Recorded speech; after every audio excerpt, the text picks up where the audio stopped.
This is Shirley with Spirit of Matter here in an evergreen teaching, which is actually an astrology relationship hack. And now we have a moon.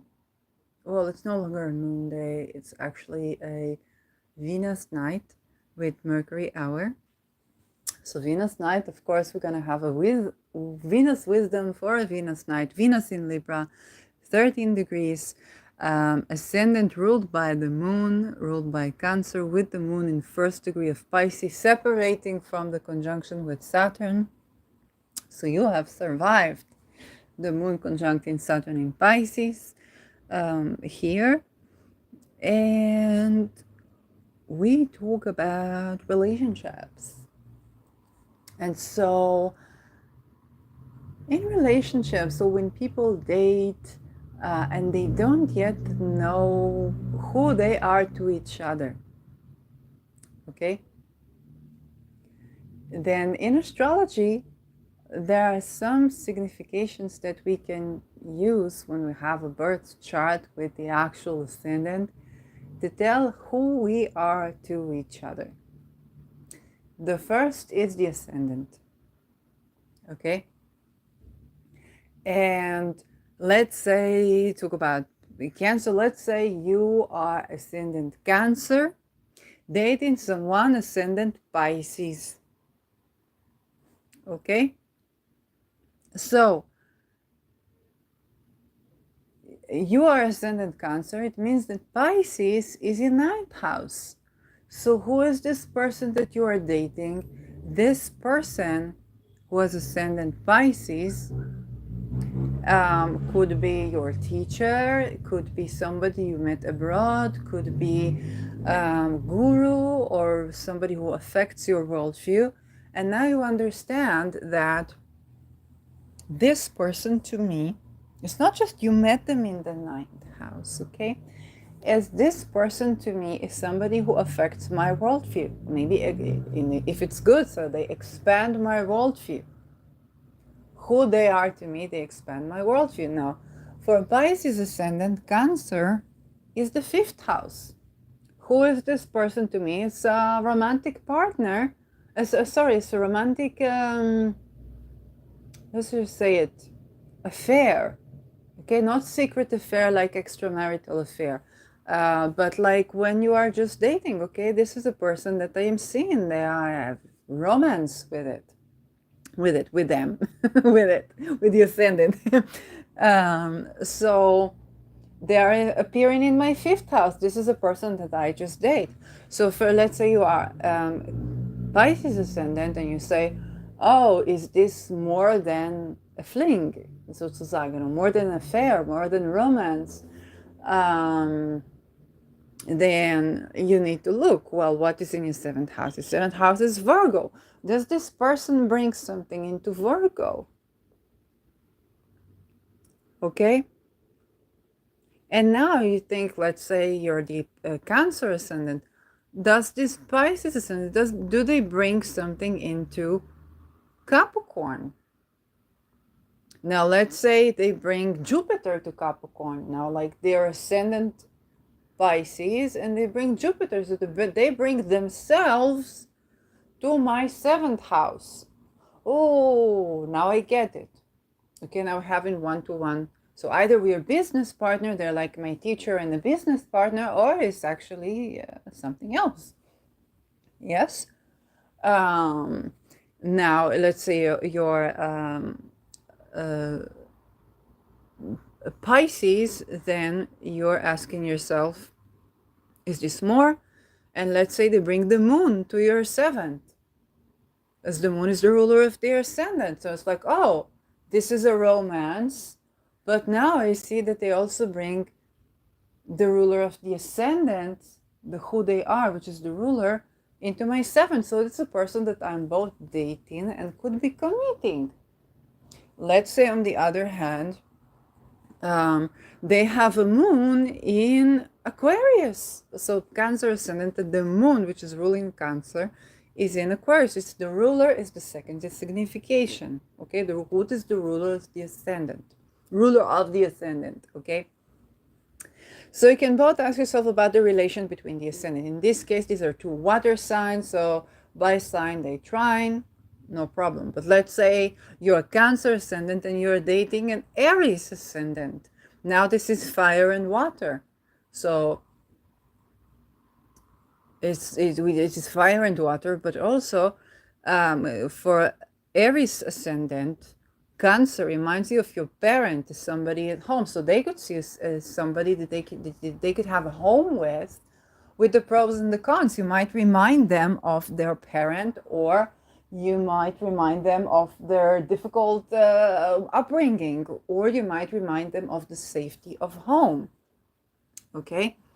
Um, but the fact is they are water ascendant and you are fire ascendant. So you have a square between the ascendant. There's some tension that if you are together, you will always have to hold. Whereas if they were Leo ascendant, you would have the trine, and the relations between your ascendants is good. So we have both, like, how do we relate, but also who are we to each other?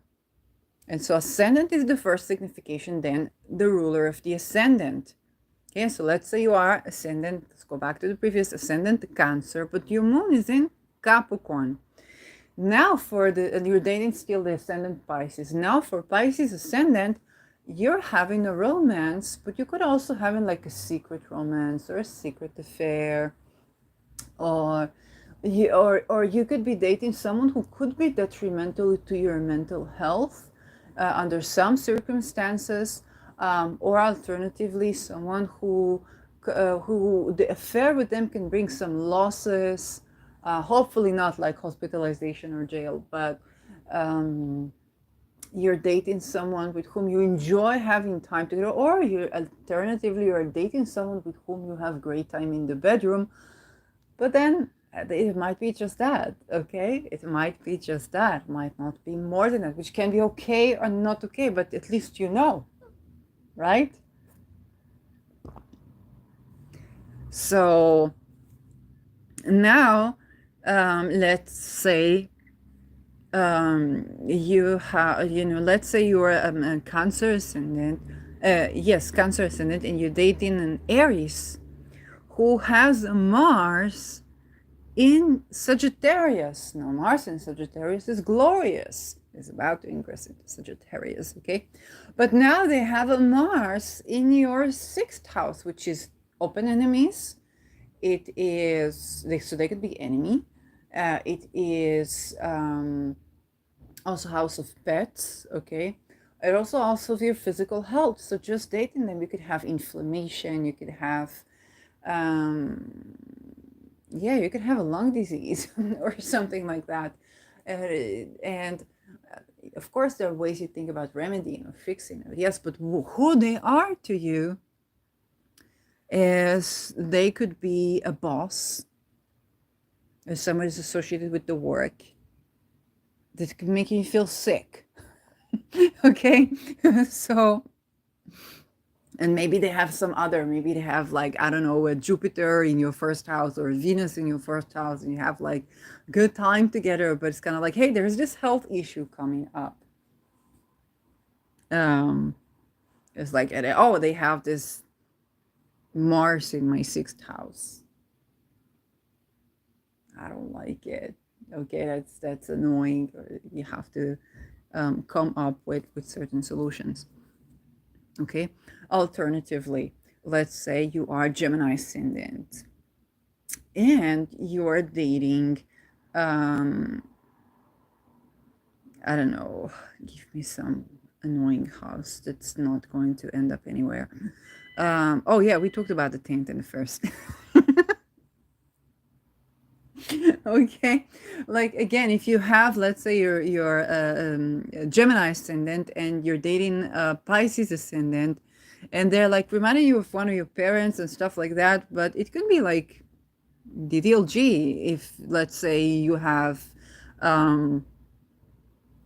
Jupiter in Pisces in the 10th house. So it's kind of like, hey, your partner is kind of like a boss or somebody you're the boss of. You have some sort of a mommy daddy kind of thing going on. It could be all blessed and kinky and fun, but you can see how that can be a problem where there's not something that's signified for you, or even if it is, kind of to make sure that you're on the good side of it, the good side of being bad. So these are the first two signification is who am I to this person? Okay, so when you want to know, you're just dating someone, or even when it's a business situation, who am I to this person?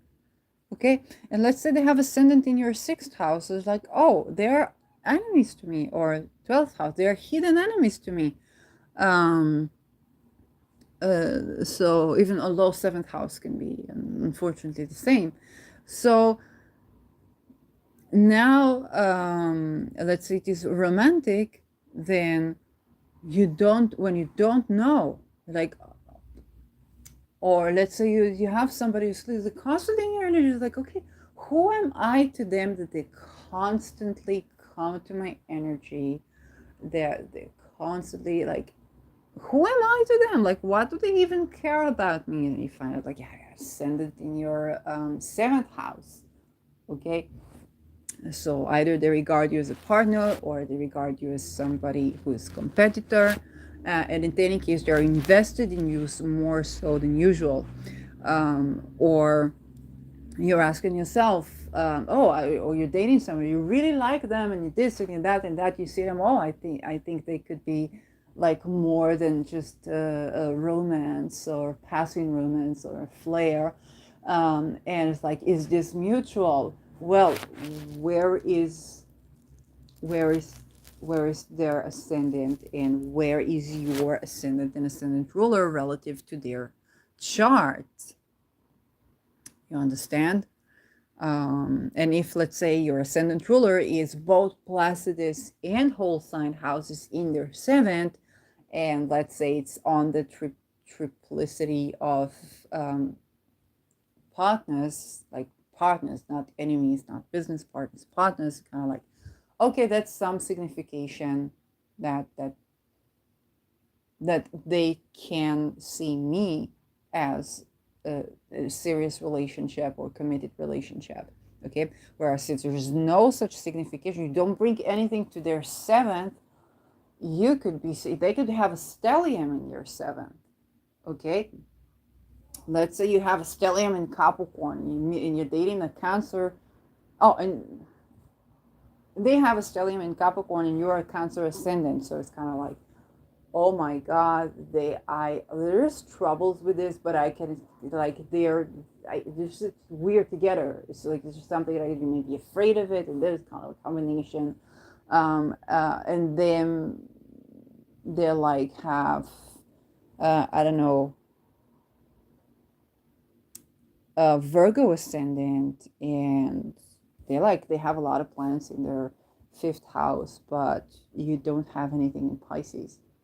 You don't have anything in Pisces. It's kind of like, you're cute, you're fun, you're beautiful, everything. I don't see you as a marriage material, or as an enemy, or as a business partner. Okay, so those things. And what you need to know about synastries: the fact that somebody brings something into your seventh house doesn't mean that you will regard them as so and so and so and so and so.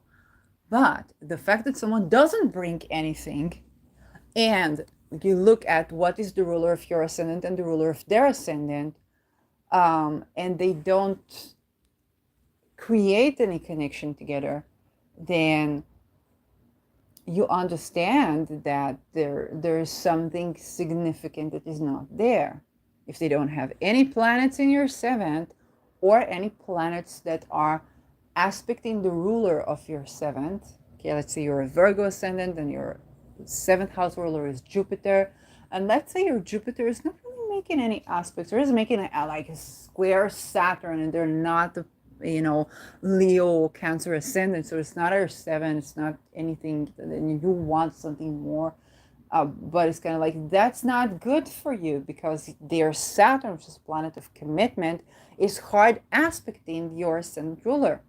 if you got what you wanted, you would have a constant conflict with this person affecting you, your life path, your body, your health. Like, no. Okay. So this is the good thing about this relational engineering, where you can see, you can have a reality check.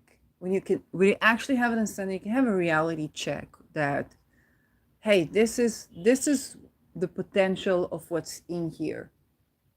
Now, of course, there are more charts. There's the Lada Duncheva example about the D9, which basically means the chart that you have after you turn 36, according to Ayurvedic astrology. And she had this, some really spiritual symbolism with her third husband, and whereas their synastry didn't look anything of the sort. So there can always be something. But if you want to be kind of basic, kind of like, I'm dating this person, have a reality check. Who am I to them? You want to be looking for significations that the rulers of your ascendant and their ascendant, or the ruler of your seventh house and their seventh house, and or your ascendants, create a certain connection, preferably harmonious connection.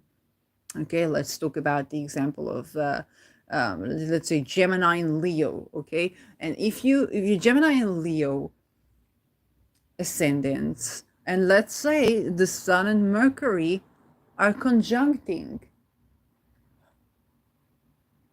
so now you understand that your life paths are blending in some way. And you ask, what way? Let's say they are conjuncting in Scorpio. So for the Gemini ascendant, you could be enemies. For the Leo ascendant, you could be home. You get the trouble? So while this one can upset a lot of people, and of course there's no, like, you need more signification. You say, oh, what Mars and Venus is doing, outer planets to inner planets. But basically, with rulers of the seventh, rulers of the ascendants themselves, you get a reality check. And also, when you look at it from an astrological point of view, you get an answer that is not judgmental to either of you.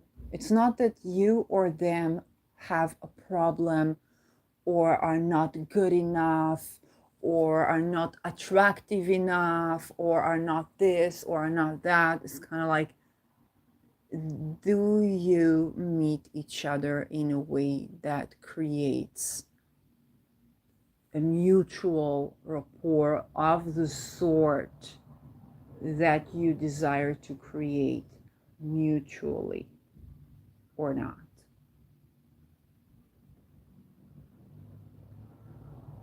Okay.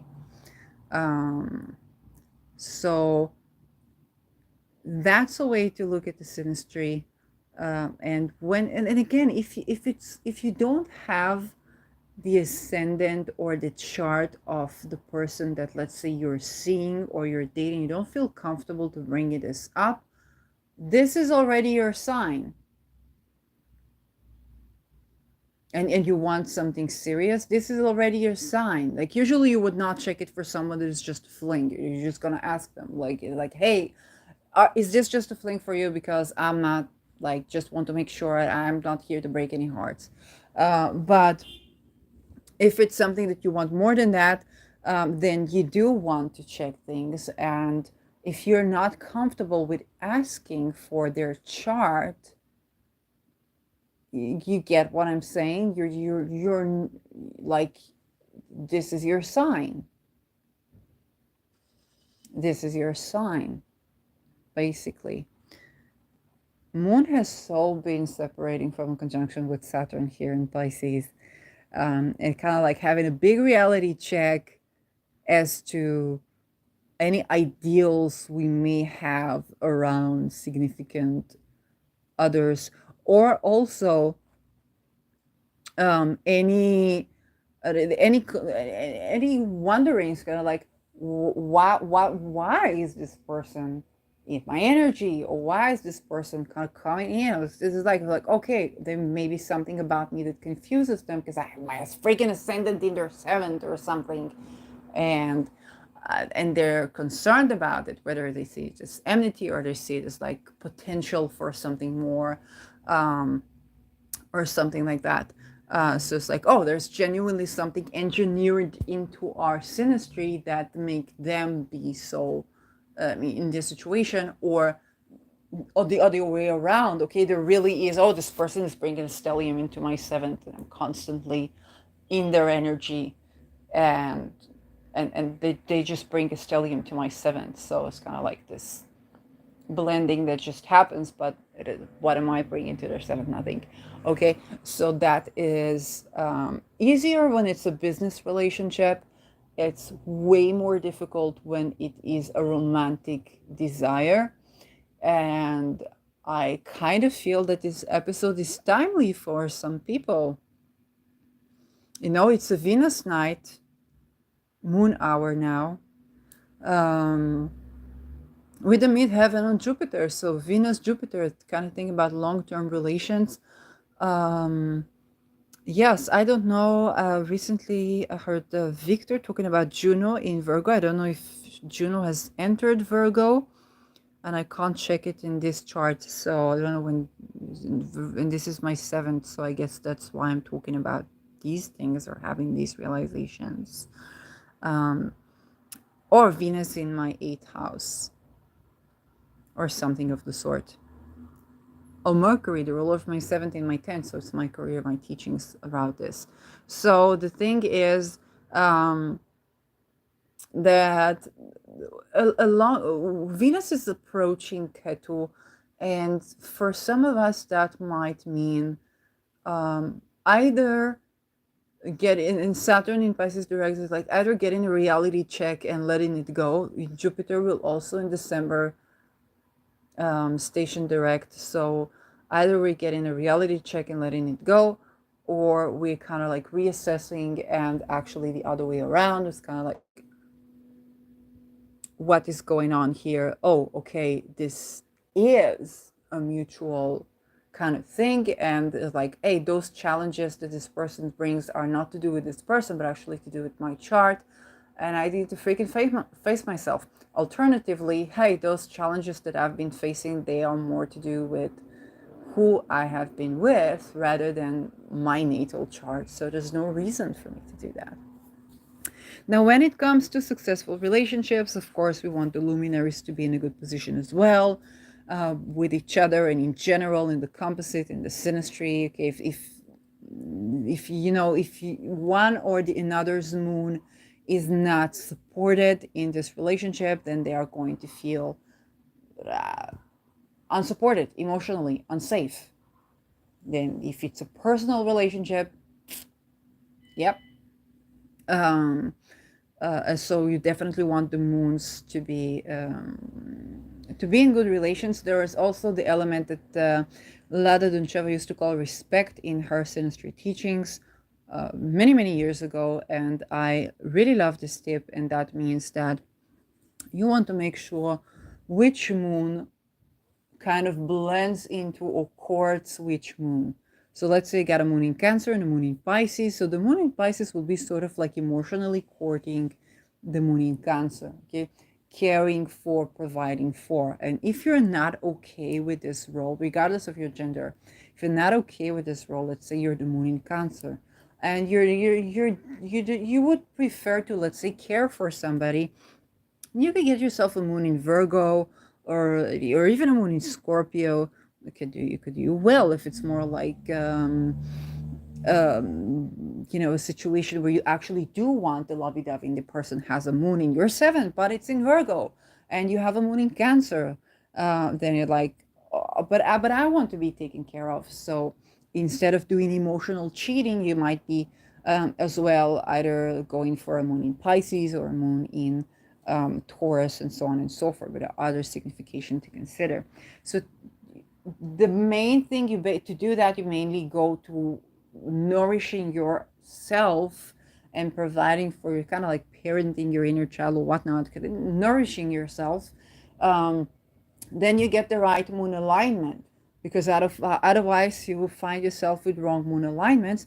But also both of y'all moons should be in good position, because if you are being cared for but the other person's moon is deprived, then either they will have emotional cheating, or you consciously have another partner in the situation, or they can feel like they're sacrificing too much emotionally, okay, to be in a connection with you, which is also something that you can be caring and humble and understand and release and let go. It's kind of like, I'm letting you go because I really love the way you make me feel, but I don't want you to be sacrificing your emotional well-being by being with me. I'd rather have a person make me feel great and it feels nourished by this connection, and so on and so forth.